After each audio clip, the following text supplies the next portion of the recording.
Hello, everyone. Today I have one lesson to teach you guys, and this lesson is very important, right, for general knowledge about ASEAN country. And the first country to be discussed here is Brunei.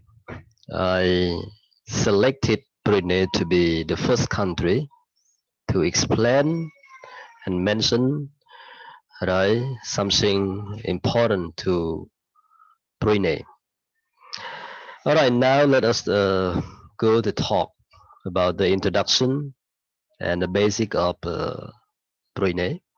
Brunei is a small state of just 2,226 square miles located on northwest coast of the island of Kalimantan, or Malay-Western term derived from Brunei.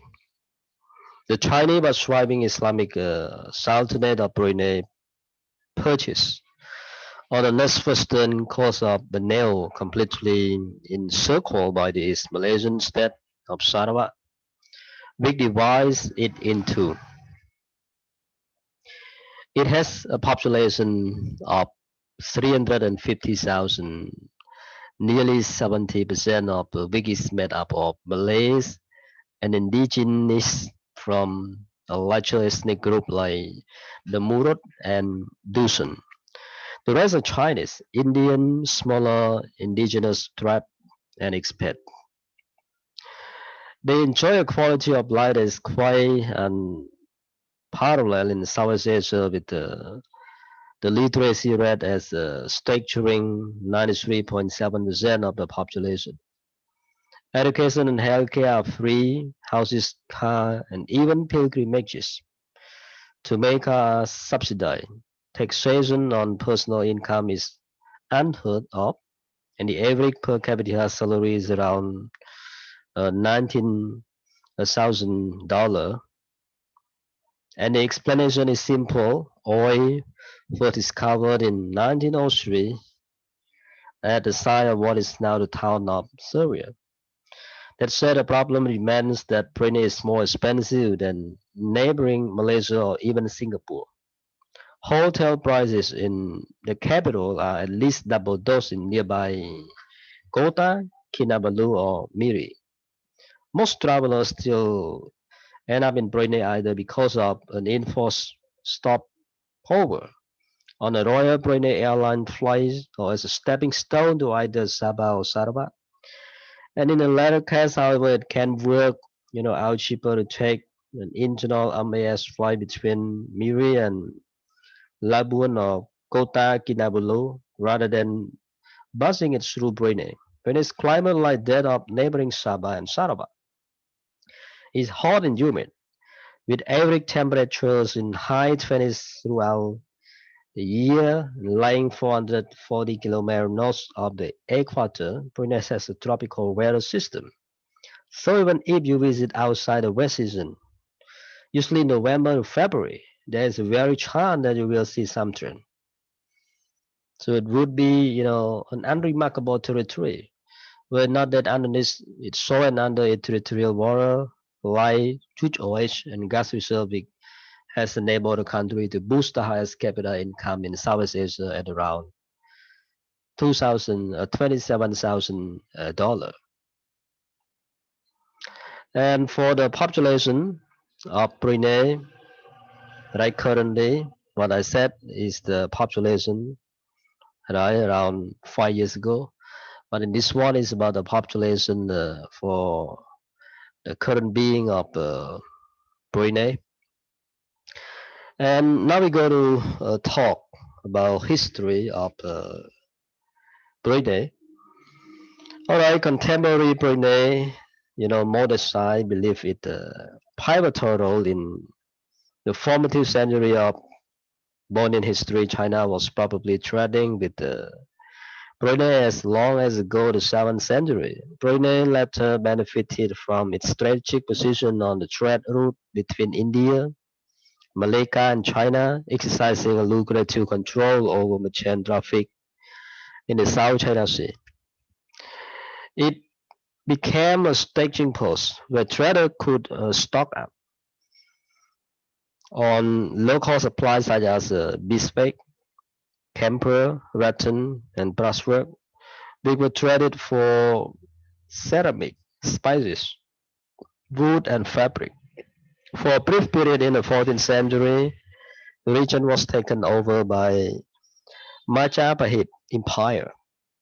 But by the end of the century, it had become independent and was governed by the first of a long line of the Sultan. So by the mid 15th century, as the Sultan courted, you can see, right, this king, yeah, right. His name is Sultan Hassanal Boksur, the 29th Sultan in the dynasty ruled by decree. But by the mid 15th century, as the Sultanate courted foreign Muslim merchant business, Islam began to make inroad into Bruneian society. This process was accelerated by the coming to Brunei of wealthy Muslim merchant family after the fall of Malacca to the Portuguese in 1511. In the first half of the 16th century, Brunei was the foremost kingdom. It influence stretching along the island northern and western coast, and even as far as territory belonging to the modern-day Philippines. Such was the extent of Bruneian authority that Western visitors found the Sultanate and the island interchangeable. The word Brunei is thought to be no more than a European corruption of Brunei. But by the close of the 16th century, things were beginning to turn sour. Trouble with Catholic Spain now sniffing around the South China, and Sulu Sea with a view to colonization led to a sea battle of the coast at Mura in 1578. The battle was won by Spain, whose forces took Town only to be chased out there later by a cholera epidemic. The threat of piracy caused more problem, scaring off passing threat, and was still at home. The Sultan began to lose control of the noblemen as factional struggle, ruptured the court. Western entrepreneur.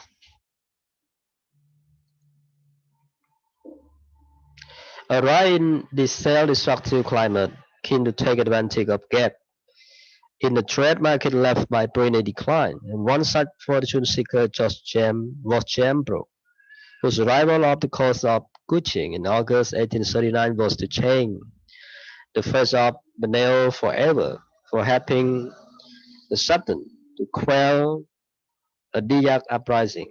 Brooke demanded and was given the governorship of Sarawak, and Brunei construction had begun. Over the subsequent decade, state was to shrink steadily.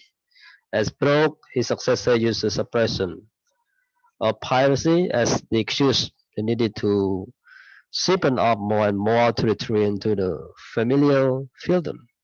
This trend culminated in the cession of the Limbang region in 1890, a move which literally split Brunei in two. As well, more Bruneian land was being lost to other power. In January 1846, a court faction, unsympathetic to foreign land grabbing, seized power in Brunei and the chief minister was murdered. British gunboat quelled the coup and Palau Lambun was ceded to the British crown. Treaty signed the following year forbidding the Sultanate from ceding any of its territory without the British crown consent. Underlined the decline of Brunei power. Shortly afterward, in 1865, American consul Charlie Moses negotiated a treaty granting a 10-year lease to the American Trading Company of the portion of Northeast Brunei that was later to become Sabah. By 1888, the British had declared Brunei a protected state, with minimal responsibility for its foreign affairs lay with London. And the turn of the 20th century was marked by the discovery of oil. Given what it reminded of Bruneian territory, it could hardly have been altruism that spurred the British to set up the residency here in 1906. By 1938, oil export engineered by the British Malayan Petroleum Company had dropped $5 million. And the Japanese invasion of December 1941 temporarily halted. Brunei passed to discovery while Sabah Sarawak and Pulau Luban became ground colony in the early post-war year. Brunei remained a British protectorate and returned its British resident. Only in 1959 was the residency finally withdrawn and a new constitution established with provision for democratically elected legislative control. At the same time, Sultan Omar Ali Saifuddin, the President Sultan's father, was careful to retain British involvement in matters of defense and foreign affairs. A move whose saga city was made apparent when in 1962 an armed coup was crushed by British Army Gurkhas, and the coup was led by Sheikh Asahari, pro-democratic Brunei People Party, in response to Sultan Osman refusal to convene the first sitting of the Legislative Council. Despite showing interest in joining the planned Malaysian Federation in 1963, Brunei suffered a last-minute attack, COVID choosing to opt out rather than risk losing the newfound oil well and compromising the preeminence of its monarchy. Brunei remained a British protectorate until January 1, 1984, when it attained full independence. Ever since the 1962 coup, Brunei has been ruled by the degree of the Sultan, who fulfilled the role of non-elected Prime Minister, Finance Minister, and Defense Minister, while the post of Minister of Foreign Affairs is held by his brother Prince Mohammed. The Sultan's other brother, Jeffrey, was the previous Finance Minister but was famously sued in 1998 for embezzling $3 billion of state fine, and the court cut his living expenses down to a meager 300,000 US dollar. Among seven other ministerial advisors have a hand in government, but the Sultan says final political party were counted for 3 years in the mid 1980s, but outlawed again in 1988. The Sultan is quoted in Lord Chatham biography by Godwill as saying, "When I see some genuine interest among the citizens, we may move toward election, and the government emergency power have also remained in place since 1962, which include provision for the detention without trial of citizens. Meanwhile, oil reserves have fulfilled all expectations, particularly in the 1970s, the decade that saw oil prices shoot through the roof. When money really began to roll in, oil has made Brunei rich, none more so than Brunei's 29 Sultan Hassan Balikwa. His full title is 31 word long. The Guinness Book of Record and Fortune magazine have both credited President Sultan as the richest man in the world, with assets estimated to be as high as $37 billion. The Sultan himself disputes such claims, asserting that he doesn't have unlimited access to state funds, and nevertheless he has managed to acquire hotels in Singapore, London, and Beverly Hills, a magnificent residence, and a US $350 million Istana Nurul Iman, a collection of 300 kind of private fleet of aircraft, and over 200 fine polo horse kept at his personal country club. Although Brunei can only grow richer with its oil reserve and massive global investment, in recent years the Sultan has decided that the economy should diversify into high-tech industry, the service sector, and ecotourism. Evident of a less isolationist and self-contained outlook, Bruneians themselves want to feel part of a larger world. Many pop over to Miri in Sarawak and on the weekend where they see the benefit of a tourist infrastructure such as cheaper goods, where they encounter less restrictive tradition. Ecotourism is viewed as appropriate for religiously conformist states like Brunei. It certainly plays to state strength with logging almost non-existent. The southern part of the country consists mostly of pristine rainforests. A delight to travel, and now that the basic infrastructure has been put in place. For the religion of Brunei, the overwhelming majority of Bruneian are Muslim, though there are significant Christian minority. Okay, that's all for this country.